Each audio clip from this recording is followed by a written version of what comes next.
श्री समर्थ कथासार अध्याय 4.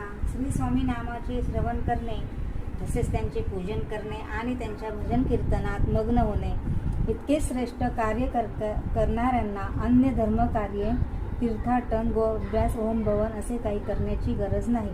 केवळ स्वामी नाम सतत घेत राहिल्याने चारही पुरुषार्थ साध्य होतात आणि जन्म मृत्यूच्या खेपात सुटतात.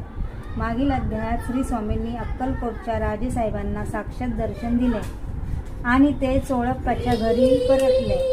चोळप्पाच्या घरी निर्धन गरीब असला तरी त्याला श्री स्वामींच्या सहवासाचे अक्षय धन प्राप्त झाले.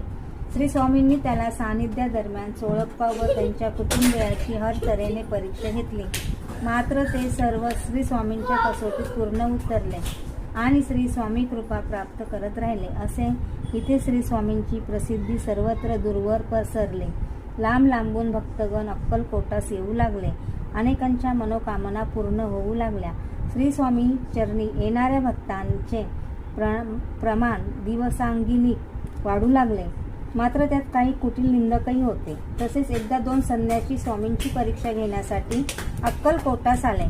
स्वामींनी त्यांना कुटील हेतू ओळखला. त्या दिवशी श्री स्वामी ज्या भक्तांच्या घरी होते तिथे अनेक दर्शनार्थी फळाफळावळ घेऊन आले. मात्र श्री स्वामींनी आलेला प्रसाद त्या संन्याशासमोर ठेवला.